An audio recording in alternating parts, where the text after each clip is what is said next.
Cinderella का पिता एक व्यापारी था। हर महीने उसे अपने काम के लिए लंबी यात्रा पर जाना पड़ता था। सिंड्रेला कभी नहीं चाहती थी कि उसके पिता जाएं, क्योंकि उसकी सौतेली माँ और सौतेली बहनों को वह पसंद नहीं थी। जैसे ही उसके पिता घर से गए, सौतेली माँ ने कहा, रसोई में जाओ और काम करो। सिंड्रेला बहुत मेहनत करती थी, लेकिन उसकी सौतेली बहनें आलसी और निर्दयी थी। एक दिन एक पत्र आया।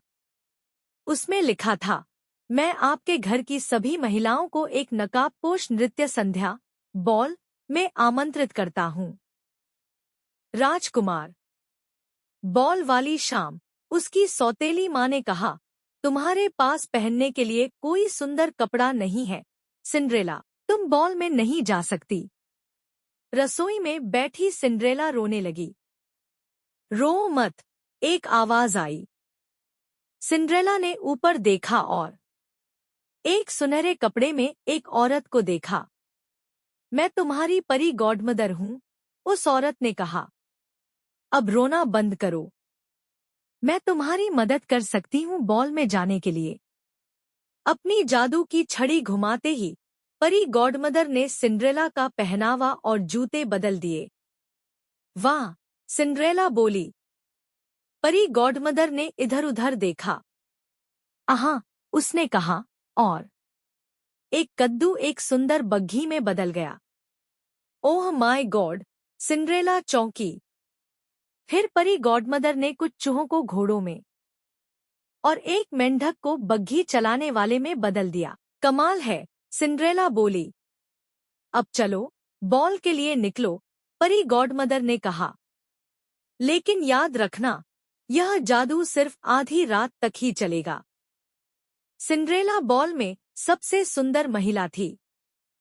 राजकुमार ने पूरी रात उसी के साथ नृत्य किया। लेकिन जैसे ही घड़ी ने 12 बजाए, सिंड्रेला को जाना पड़ा।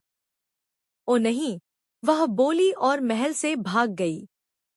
राजकुमार, जिसे न उसका नाम पता था, न उसका पता, उसके पीछे भागा। लेकिन सिंड्रेला जा चुकी थी। उसे सिर्फ एक कांच का जूता मिला। अगली सुबह दरवाजे पर दस्तक हुई। वह राजकुमार था। मैं चाहता हूँ कि इस नगर की हर महिला यह जूता पहने, उसने कहा। मैं उसी लड़की से शादी करूंगा जिसे यह जूता फिट आएगा। सिंड्रेला की बड़ी सौतेली बहन ने जूता पहना, लेकिन वो फिट नहीं हुआ। छोटी सौतेली बहन ने कोशिश की, लेकिन उसके पैर भी बड़े थे।